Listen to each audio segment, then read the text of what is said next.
তিনি মিয়ানমারের একটি ঘটনা আমাদের সাথে শেয়ার করেছেন। সেখানকার একটি হন্টেড টেম্পল যদি বলেন, হন্টেড টেম্পল বা সেখানকার সম্পর্কে অনেক ইতিহাস প্রচলিত আছে, অনেকটা ভয়ের ইতিহাস। কারণ সেই সময় সেখানে যে রাজা ছিলেন তিনি বেশ ভয়ঙ্কর কার্যকলাপ করতেন। ভয়ঙ্কর একজন রাজা ছিলেন তিনি এই টেম্পলটি তৈরি করেন। তো টেম্পলটি তৈরি করার সময় তিনি অনেক সুচারুভাবে কাজ করছিলেন। সেখানকার যে টোটাল কনস্ট্রাকশন সেটা খুব সুচারুভাবে করছিলেন। সেখানকার যে ইটগুলো সেগুলো তিনি অত্যন্ত যত্নের সাথে বানাইছিলেন। বাট যত্নের সাথে বানানোর জন্য যেটা হয়েছিল, যেই সব শ্রমিকরা সেখানে কাজ করেছিল তাদের উপর ভয়ঙ্কর অত্যাচার করা হয়েছিল। তিনি তাদেরকে বলতেন যে এই দেয়াল দিয়ে যদি একটা সূচ ঢোকে তাহলে কিন্তু তোমাদের হাত আমি সরিয়ে ফেলবো।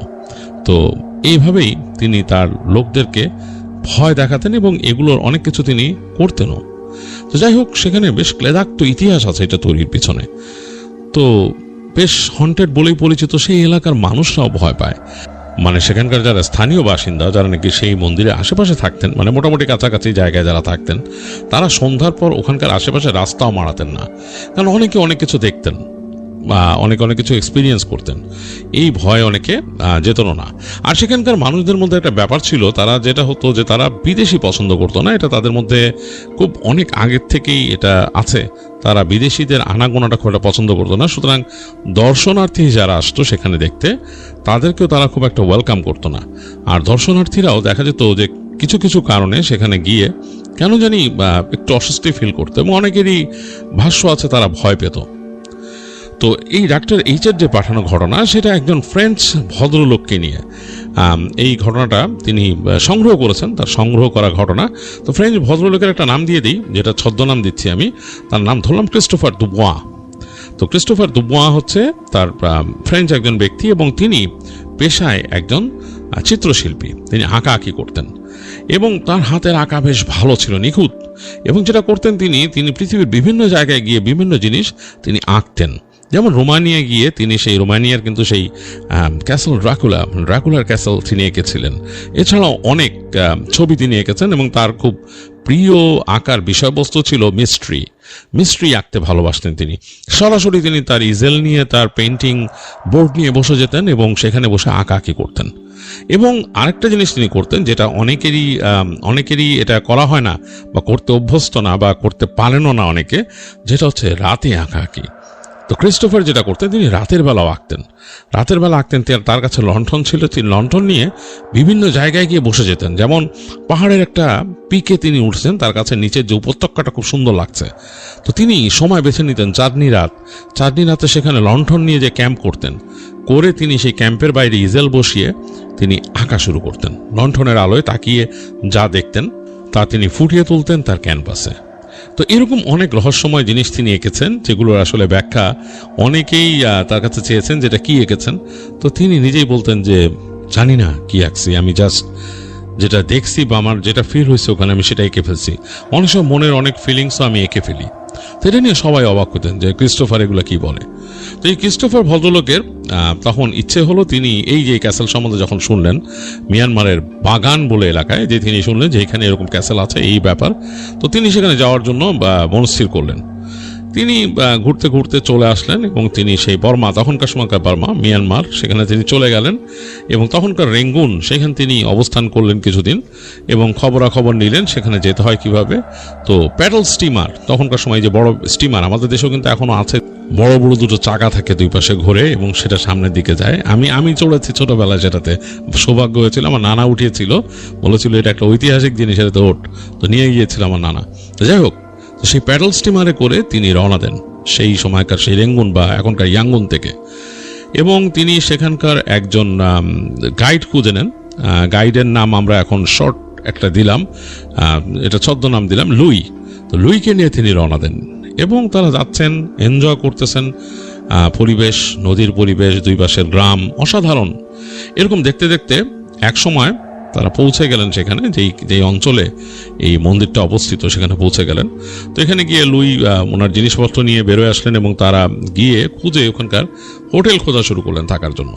তো যেটা বলেছিলাম, সেই সময় কিন্তু ট্যুরিজম খুব একটা ফ্রেন্ডলি অবস্থায় ছিল না সেখানে, এবং সেখানকার যারা স্থানীয় মানুষ তারা বাইরের মানুষদেরকে খুব একটা পছন্দ করতেন না, বা বাইরের মানুষের আনাগোনা খুব একটা তারা পছন্দ করতেন না।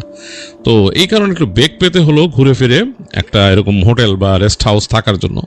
তো সেখানে উঠলেন, ক্রিস্টোফার গিয়ে উঠলেন, সাথে লুই। তো তারা বিভিন্ন রকম প্রশ্ন করছে লুইকে, ক্রিস্টোফার শুনছেন। তো ক্রিস্টোফার সব বোঝেন না, লুইকে তিনি জিজ্ঞেস করলেন যে কি ব্যাপার, এরা তোমাকে এত কিছু কি জিজ্ঞেস করতেছে? তো বলতেছে যে এরা আসলে জানতে চায় যে আপনি কি জন্য আসছেন এখানে। তো বললেন যে আমি এখানে আসছি মন্দির দেখতে। তো তো বলছে না না, এটা এইভাবে বলা যাবে না, আপনি আসছেন ঠিক আছে মন্দির দেখবেন, বাট আপনি আঁকা কি করবেন। ক্রিস্টোফার কিন্তু লুইকে সব বলছে যে আমি এরকম আঁকবো এবং আমার ইচ্ছা, তিনি বলছেন লুইকে আমি রাতে ওইখানে স্টে করে আঁকবো। তো লুই বলছে এটা তো অসম্ভব ব্যাপার, আপনাকে রাতের বেলা থাকতেই দিবে না তারা, ওখানকার যারা সিকিউরিটি তারা এমনি থাকতে দিবে না। তো সে বলতেছে না, আমি একজন artist, I am a French man.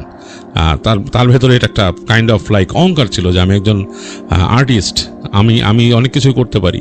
তো লুই তাকে বোঝায় যে ভাই এখানে এটা সম্ভব না, আপনি এটা করেন আপনার দেশে করেন বা আপনি পশ্চিমা বিশ্বে করেন, এখানে কিন্তু অনেক কিছু আছে, অনেক রেস্ট্রিকশন আছে, এমন এমন সিক্রেট জায়গা আছে যেখানে আপনাকে এরকম দিবে না। তো তিনি বলেন যে দেখো লুই, আমি তো এটা করি, এটাই আমার কাজ, আমাকে করতে হবে যেভাবে হোক, দরকার লুকায় করবো আমি। তো লুইকে উনি অনেক বোঝায়, এবং লুইও তার সাথে বন্ধুর মতো হয়ে গেছিল কথা বলতে বলতে। মানে লুইয়ের সাথে অনেক ভালো তার সম্পর্ক ছিল। লুই বলছে আচ্ছা ঠিক আছে ভাই, আমি কিন্তু আপনার সাথে ওই রিস্কে নাই, আপনি যখন এরকম লুকায় থাকবেন বা কি করবেন আমি সরে যাব, কারণ আমাকে কিন্তু এখানেই থাকতে হবে, আমাকে কিন্তু তারা একদম শেষ করে দিবে স্থানীয় মানুষজন। তো ক্রিস্টোফার বলে তুমি কোনো চিন্তাই করো না, আমি আমার মতো সব করব। আর বলে যে লুই তাকে বলে যে এই রেস্ট হাউসের লোকজনদেরকে কাউকে বলবেন না যে আপনি এই ছবি আঁকবেন না, কিন্তু ভুলেও বলবেন না, আপনি বলবেন আপনি দেখতে আসছেন। তো ক্রিস্টোফার বলে আচ্ছা ঠিক আছে, অসুবিধা নেই। তো যাই হোক, সে দিনের বেলা বের হয় ক্রিস্টোফার, এবং সে বোঝে যে মানুষের আচরণগুলো একটু ফ্রেন্ডলি না, এটা বুঝে তিনি। তো তিনি ঘুরেন, লুই সাথে নিয়ে যায় তাকে বিভিন্ন জিনিস, বিভিন্ন জায়গা দেখায় ওখানকার।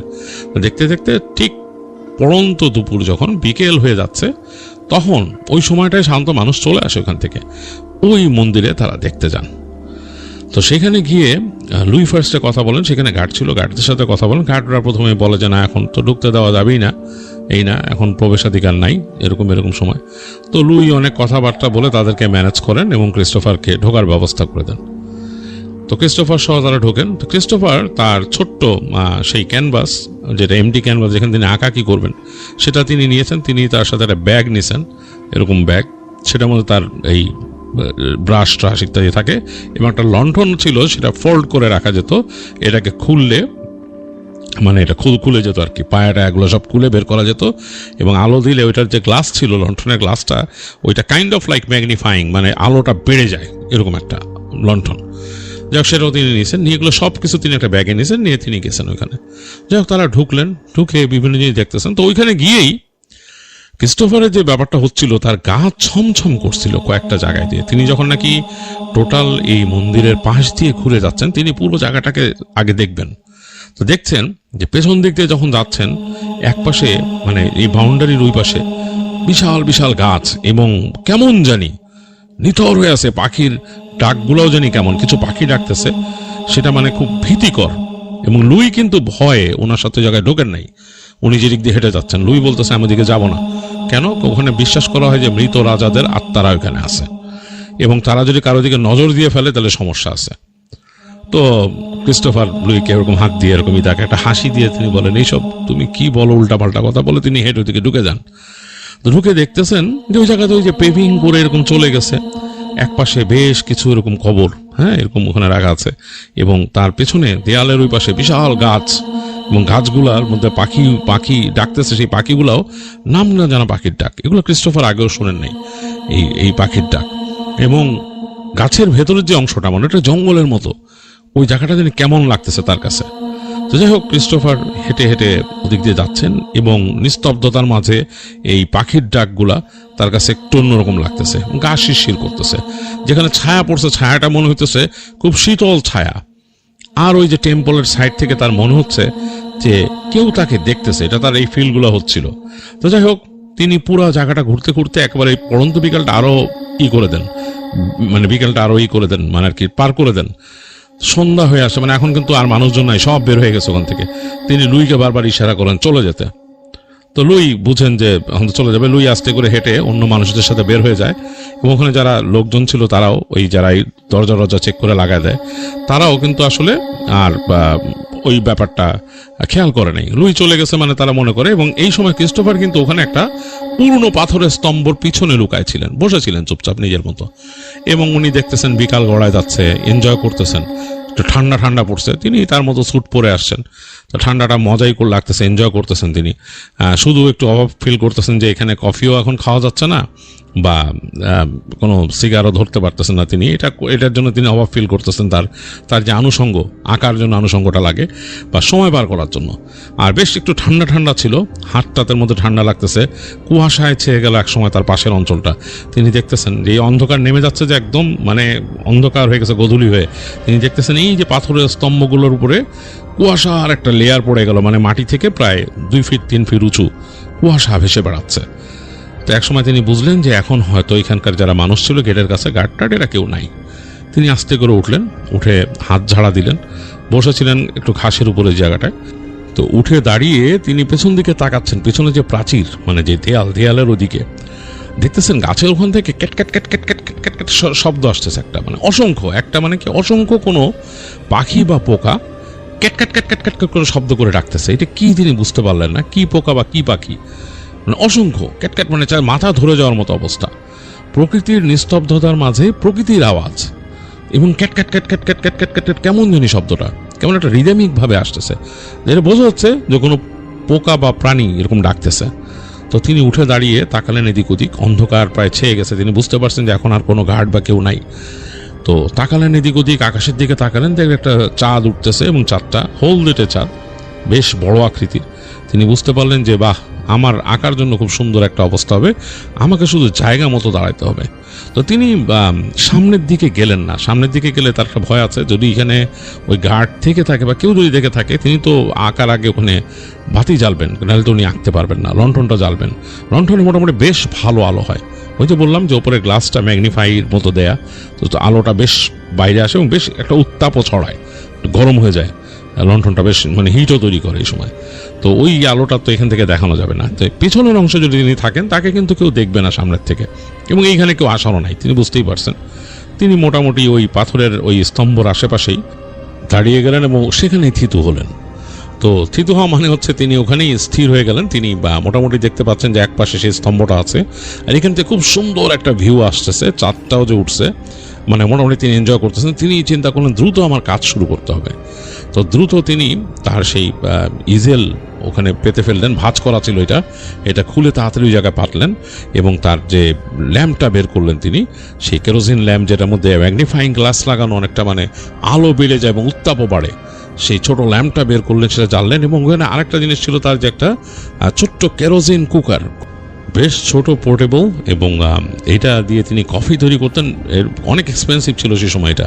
তো যাই হোক, এই জিনিসগুলো তিনি বের করলেন, করে তিনি সব সাজায় ফেললেন, তার কফির সরঞ্জাম বের করলেন, বের করে তিনি সেই লণ্ঠন জ্বালালেন। তো লণ্ঠন জ্বালানোর সাথে সাথেই বেশ একটা আলো তৈরি হলো সেখানে, বেশ গোল হয়ে আলোটা পড়ছে স্তম্ভর কাছে, এবং তিনি দেখতেছেন মোটামুটি ভালোই এই আলোটা তাকে তিনি সাপোর্ট দিবে আঁকাআঁকি করতে। কারণ আঁকতে গেলে তো একেবারে অন্ধকারে তো তুলি চালানো যায় না, তো এই কারণেই তার এটা দরকার। আর তারপর তার যেই জিনিসটা দরকার, তার রসদ দরকার নিজের মনের খোরাক মেটানোর জন্য, যেটা হচ্ছে তিনি কফি খাবেন। তাই স্টোভ জানলেন, তার সরঞ্জাম দিয়ে তিনি কফি তৈরি করলেন ওখানে বসে। তো যখন তিনি এগুলো করতেছেন, তার কাছে কেন জানি মনে হচ্ছিল যে হি ইজ বিং ওয়াচড, মানে তাকে কেউ দেখতেছে আশপাশ থেকে। এবং তার কাছে কেন মনে হচ্ছিল যে একা না, অনেক মানুষ তাকে দেখতেছে, বা অনেকজন তাকে দেখতেছে। তিনি বারবার একটু অস্বস্তি ফিল করে ডানে বামে তাকাচ্ছিলেন, তাকায় দেখতেছেন কেউ নাই, এবং কুয়াশাটা বেশ ভারী হয়ে গেছে চারপাশে। যাই হোক, ওনার এই লণ্ঠনের আলোতে তিনি বসে কফি বানাতে বানাতে কফি তৈরি হয়ে গেল। ইজেলটা ভাঁজ করা ছিল, সেটাকে তিনি বের করে পেতে ফেললেন সেখানে, এবং তার ক্যানভাস তিনি পাতলেন।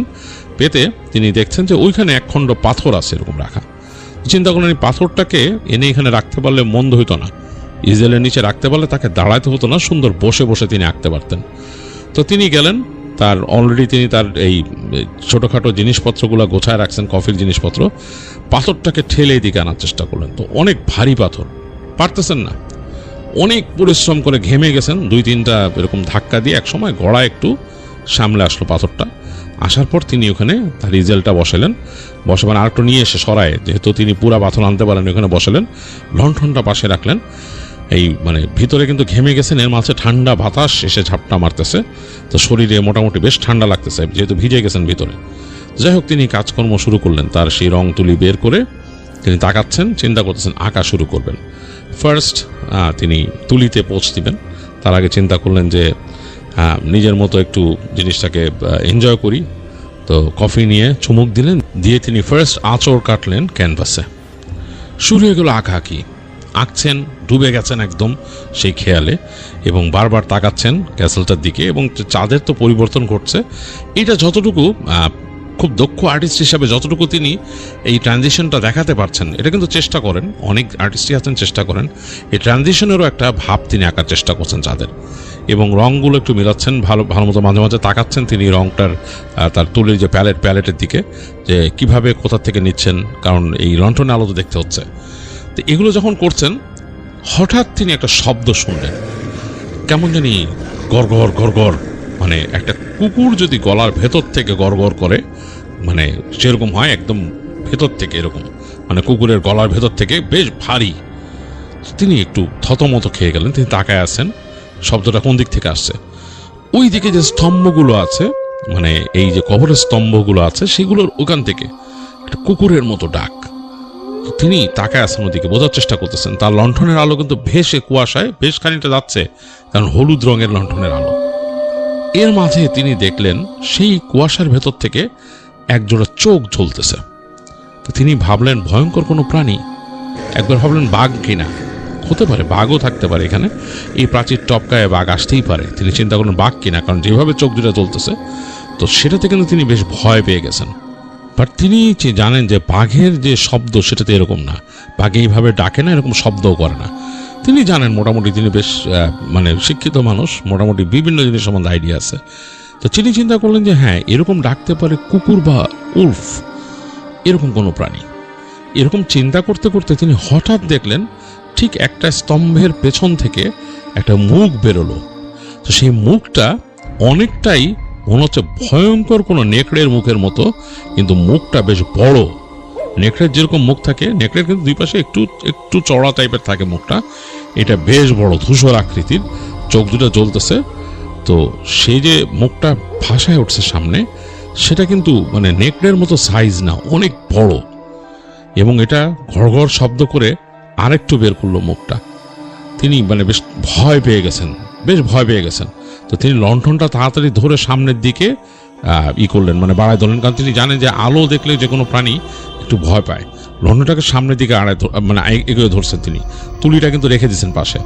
তাকায় দেখতেছেন যে ওই প্রাণীটা ঢুকে গেল কুয়াশার ভেতরে, আর নাই, তিনি দেখতেছেন যে আর কিছু নাই। তো তিনি একটু থতমত খেয়ে আছেন। তিনি ভাবলেন যে এলাকায় কি নেকড়ে আছে, বা এইটার ভিতরে কি নেকড়ে থাকে নাকি কোথাও, বা কোনো গর্ত আছে নাকি এই প্রাচীরের নিচ দিয়ে আসা যাওয়া করে, এরকম কিছু। তো তিনি নিরাপত্তার অভাব ফিল করতেছেন বেশ। তার কাছে কিন্তু একটা বন্দুক আছে ভিতরে, তার যেই ব্যাগের ভিতরে বন্দুক আছে। তো তিনি তাড়াতাড়ি গিয়ে তার ব্যাগ খুলে বন্দুকটা বের করলেন এবং সেটাকে লোড করলেন, বারুদ ভরে লোড করলেন ভালো মতন। চিন্তা করলেন যে যদি এরকম কোনো প্রাণী আসে আমি গুলি করব, এটা তিনি চিন্তা করছেন। তো চিন্তা করে তিনি তাকায় আছেন, আঁকবেন কিনা ভাবতেছেন। তো এই সময় তিনি দেখলেন যে ঠিক যে স্তম্ভটার এই পাশ থেকে একটা ধোঁয়ার কুণ্ডুলির মতো একটা আকৃতি, মানে মনে হচ্ছে যে কোনো ধোঁয়া, কালো কুচকুচে ধোঁয়া যদি উড়ে, কোনো কিছু পুড়ে কালো ধোঁয়া উড়ে, সেরকম কালো ধোঁয়ার মতো একটা জিনিসটা, একটা আকৃতি, মানুষের মতো আকৃতি, চাঁদের আলোতে হেঁটে চলে যাচ্ছে তার থেকে বেশ খানিকটা সামনে, এদিক থেকে ওদিকে, এবং তার দিকে ঘুরে তাকাইছে, মানে মাথাটা তার দিকে ঘুরে তাকাইছে, চোখ দুইটা জ্বলতেছে ভেতরে, লাল রঙের জ্বলতেছে, এবং তার দিকে ঘুরে তাকাইছে, এবং বেশ উঁচু, প্রায় 7-8 ফিট উঁচু হবে এই কালো কুণ্ডলিটা। কিন্তু মানুষের আকৃতি, কিন্তু কোনো মানুষের শরীর থেকে যদি ধোঁয়া উঠতে থাকে কালো এরকম, এবং পুরো কালো কুচকুচে ধোঁয়ার কুণ্ডলির মতো কুয়াশার থেকে বেরো হেঁটে যাচ্ছে ওদিকে, তার দিকে তাকায় মন্দিরটার দিকে যাচ্ছে। তো ক্রিস্টোফার তো প্রচন্ড ভয় পেয়ে গেছে, সে বন্দুকটা ধরে কাঁপা কাঁপা হাতে সে ওদিকে এম করে রাখছে, মনে করছে যে মানে এটা সামনে আসলে গুলি করবো। আবার নিজের সেন্স থেকে চিন্তা করতেছে, এটা আমি যা দেখতেছি সেটা তো অতি প্রাকৃত কিছু, এই জিনিস কি বাস্তবে ঘটা সম্ভব, আর আমি গুলি করলে কি এটার কিছু হবে? এটা যখন তিনি ভাবতেছেন, এই সময় তিনি শব্দ পেলেন। মনে হচ্ছে পাথরের মধ্যে যদি কিছু খুঁটে মানে কেউ হাতুড়ি দিয়ে বাড়ি মারে, ছেনি দিয়ে এরকম টিং টিং টিং এরকম শব্দ, জাস্ট সেরকম একটা শব্দ হচ্ছে। তো তিনি ফট করে পিছনে তাকালেন, মাথা ঘুরায় তাকায় দেখতেছেন যে একটা খাটো মতো মানুষ, বেশ খাটো, মানে বেশ বেশ লম্বা না, মানে খাটো মতো মানুষ, খর্বাকৃতির যদি হয়, খাটো একদম, সে কিছু একটা করতেছে। ওই যে স্তম্ভটা তার কাছাকাছি, বেশ খানিকটা কাছে, যেটার পিছনে তিনি লুকায় ছিলেন ওই সময় বা বসেছিলেন, সেই স্তম্ভটাকে একটা এরকম ছেনি দিয়ে এরকম করে বাড়ি মারতেছে হাতুড়ি দিয়ে। তো তিনি কে এটা, তিনি চিন্তা কে এরকম খর্বাকৃতি এটা। তিনি ভালো মতন তাকানোর চেষ্টা করলেন। তখন তিনি মানে বেশ আগ্রহ নিয়ে তাকাচ্ছেন এরকম, হাতের মধ্যে হারিকেনটা ধরে, কিন্তু ওই ধোঁয়ার কুণ্ডলি কিন্তু চলে গেছে ওই পাশে মন্দিরের ওইখানে। তো তিনি যখন ভালো মতো দেখার চেষ্টা করতেছেন, এই সময় তিনি দেখলেন খর্বাকৃতির যে মানুষটা ছিল তার দিকে ফট করে মুখ ঘুরায় তাকাইলো, ফট করে মুখ ঘুরায় তাকাইছে। তো তিনি দেখলেন যে ওই খর্বাকৃতির মানুষটার শরীরে বেশ প্রাচীন কাপড় পরা, প্রাচীন আমলের যে কাপড়। তিনি মোটামুটি এটা ধারণা করতে পারতেছেন মগ যারা ছিল, মগ সম্প্রদায়ের মতো একটা ড্রেস, কিন্তু খাটো, এবং মুখটা কেমন জানি মঙ্গোলিয়ান সিমেট্রির একটা ফেস, তার দিকে তাকানো, এবং চোখ দুটা জ্বলতেছে ভেতর থেকে, চোখ দুটা জ্বলতেছে, আর তার দিকে তাকায় এরকম মুখটা বের করলো, মানে হাঁ করলো। তার মুখের ভেতর দাঁত, সে দাঁতগুলো কালচে কালচে, এবং এই তার যে লণ্ঠনের আলো সেটা হালকা যাচ্ছে সেখানে, মুখের ভেতর দাঁত কালচে এবং সব ধারালো দাঁত। আর তিনি খেয়াল করলেন ওই খর্বাকৃতি মানুষটার হাতে একটা হাতুড়ি আর একটা ছেনি, এক হাতে হাতুড়ি এক হাতে ছেনি, এবং সেগুলো বেশ পুরনো আমলের, বোঝা যাচ্ছে দেখে। তো সেই মানুষটা তার দিকে তাকিয়ে কেমন জানি একটা মুখভঙ্গি করে দাঁতগুলো এরকম মানে হাঁ করে মুখের ভেতরে, এবং দেখা যাচ্ছে ভয়ঙ্কর তার দাঁতগুলা, এই লণ্ঠনের হালকা আলো পড়ছে সেখানে। সে আসা শুরু করলো, হেঁটে তার দিকে আসা শুরু করলো। তো ক্রিস্টোফার ভয়ের চোটে সে তার বন্দুকটা তুলে ধরলো এটার সামনে। তিনি কিন্তু হাতে তুলি রেখে দিয়েছিলেন আগেই, তিনি বন্দুকটা তুলে ধরছেন, গুলি করবেন, আরো কাছে আসলে চিন্তা করতেছেন। তখন তার মাথায় আসলো, আরে এটা যদি এখানকার কোনো মানুষ হয়ে থাকে বা এখানকার বাসিন্দা হয়, আমি যদি গুলি তো পরে সমস্যা হবে আমার, আমি তো এখন ঢুকছিও মানে লিগ্যালভাবে ঢুকি নাই।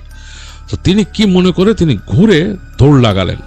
তো যাওয়ার সময় তিনি এক নজর শুধু তার পেন্টিংটার দিকে তাকালেন, এবং তার বুকের ভিতর ছ্যাত করে উঠল এক সেকেন্ডে।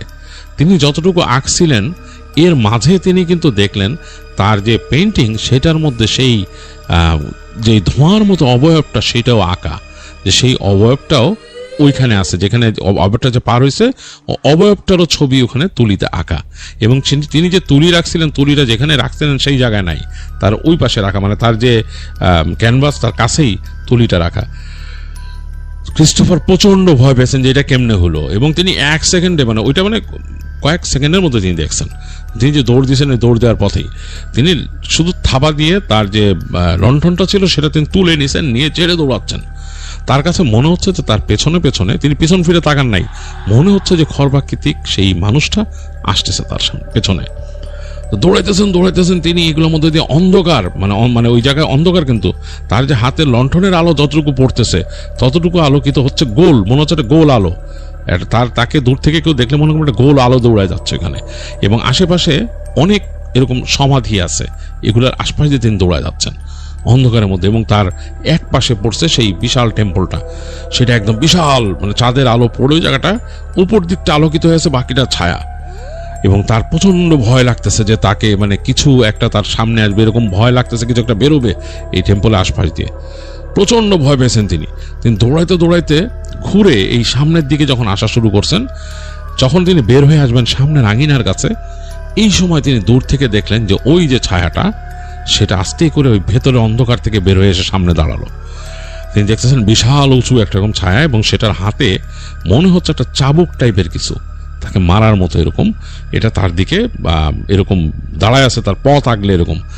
আর তিনি পেছনে ফিল করলেন কিছু একটা দৌড়ে আসতেছে, তিনি দেখতে পাচ্ছেন না এখন, তিনি পিছন ফিরে তাকাইছেন, তিনি শব্দ পাচ্ছেন কিছু একটা আসতেছে, মোটামুটি দ্রুত পায়ে আসতেছে এদিকে। তো তিনি আসলে উপায়ন্তর না দেখে ক্রিস্টোফার তার যে বন্দুকটা সেটা তুলে তিনি গুলি করলেন এই অন্ধকার যে কুয়া, মানে এই যে কালো ধোঁয়ার মতো যে অবয়বটার দিকে তিনি গুলি করলেন।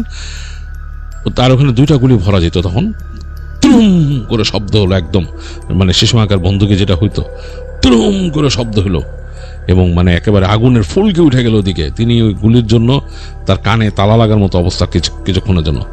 তো তিনি তাকায় দেখলেন একটু পরে সামনে কিছু নাই। আবার দেখলেন সে অন্ধকার যেই ফর্ম করতেছে তার সামনে, ওই কুণ্ডুলিরা ফর্ম করতেছে এবং মনে হচ্ছে এক হয়ে যাচ্ছে, মানে সবগুলো ধোঁয়া একসাথে হয়ে আবার একটা তৈরি হচ্ছে, দুইটা চোখ জল জল করতেছে। তো এই অবস্থা দেখে তিনি বুঝতে পারলেন তার পেছনে কেউ চলে আসছে একদম, এবং তার শরীর জাপটায় ধরলো, মানে তার পার নিচ থেকে কেউ জাপটায় ধরলো, ঠান্ডা দুইটা হাত। তিনি তার প্যান্টের উপর দিয়ে ফিল করলেন তাকে জাপটায় ধরছে পেছন থেকে। তো তিনি আসলে তখন আর তার জ্ঞান নাই, তিনি জ্ঞান হারায় ফেললেন, ক্রিস্টোফার পড়ে গেলেন সেখানে। তো ক্রিস্টোফারের যখন হুঁশ ফিরছে তখন তিনি দেখতেছেন যে তিনি শুয়ে আছেন এবং তার পাশে সেই যে লুই, তার যে কেয়ারটেকার, সে বসা, হাঁটু গেড়ে বসা। তাকে বলতেছে যে আপনি কি ঠিক আছেন, তারা জিজ্ঞেস করতেছে। তো ক্রিস্টোফার ডানে বামে তাকাইলো, দেখলো যে তার আশেপাশে একটা মাচান ঘরের মতো, মানে একটা ঘর, সেটা মানে মাচান কিছু দিয়ে তৈরি, বাঁশ টাস দিয়ে তৈরি একটা ঘরের মতো কোনো মতে, এবং সেখানে কিছু ওইখানকার মানুষ আছে, তারাও তাকাচ্ছে তার দিকে খুব কিউরিয়াস ভাবে। তো লুই বলতেছে যে আপনাকে আমি ওখান থেকে নিয়ে আসছি, এই রাতের বেলা ওইখানে প্রচণ্ড শব্দ পাইছে ওখানকার লোকাল মানুষ, এই যে মাচান ঘর এখানকার মানুষ, ভেতরে মনে হয়েছে প্রচণ্ড বিস্ফোরণের শব্দ হয়েছে, এবং দিনের বেলা সেইখানে পরে মানে ওই রাতের বেলা আর কেউ যায় নাই, ভোরের দিকে ওখানকার লোকজন ঢুকছিল, ওখানকার যারা গার্ড ছিল তারা ঢুকছিল, আমিও গেছি। আমি গার্ডদের সাথে কথা বলে বললাম যে আমার স্যার হয়তো পথ হারাইছে বা কিছু, কিন্তু তাদের কনভিন্স করতে অনেক কষ্ট হয়েছে আমার, তারা মানতেই চায় নাই, এবং আপনার জিনিসপত্রও পাইছে, আপনার ক্যানভাস, আপনার এইটা ক্যানভাসটা তারা দিতে চাচ্ছে না, তারা দিবে না ক্যানভাসটা। তো তাদেরকে কিন্তু যথেষ্ট পরিমাণে মানে আমার দেওয়া লাগছে, মানে টাকা পয়সা দেওয়া লাগছে আপনাকে বের করতে গেলে ওখান থেকে। তো ক্রিস্টোফার সব শুনলো, শুনে বললো যে আচ্ছা দেখি কি করা যায়। তো বলতেছে আপনার উপর অসন্তুষ্ট এখানকার মানুষরা, আপনি কিন্তু ওই ক্যানভাসও ফেরত পাবেন না, আর আপনার উপর অসন্তুষ্ট, আপনাকে আমাদের দুইজনের উপরে রাস্তার মধ্যে হামলা না করে মানুষ। তো তখন ক্রিস্টোফার বললেন যে এক কাজ করো লুই, তুমি ওই যে গার্ডরা আছে ওদেরকে আরও টাকা পয়সা দাও, আমি ব্যবস্থা করব, আমার কাছে আছে, হোটেলে আছে, তুমি বলো আমাদেরকে সাবধানে যাতে তারা এখান থেকে বের হয়ে যেতে দেয়, যাতে লোকাল মানুষজন আমাদের উপর না করে। তো লুই বললো যে আমি চেষ্টা করতেছি।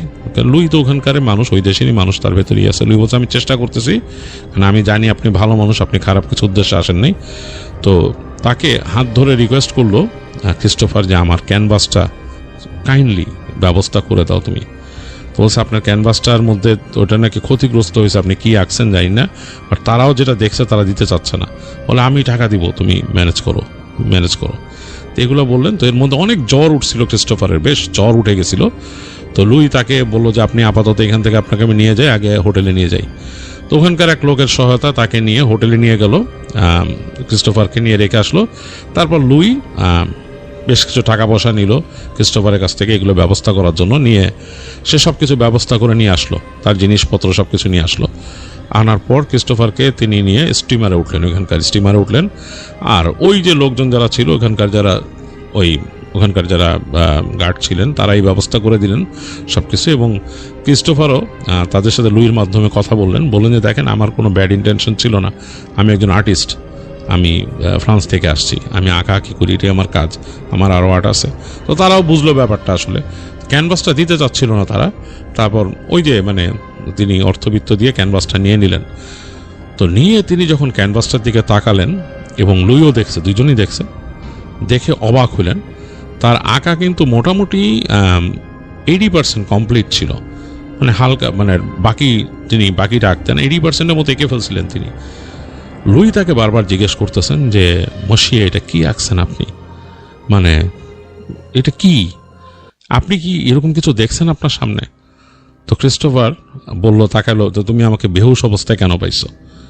তো তখন কিন্তু লুই কিন্তু খুব অবাক হয়ে গেছে। তো তখন ক্রিস্টোফার সবকিছু তাকে বলল যে কি হয়েছিল তার সাথে।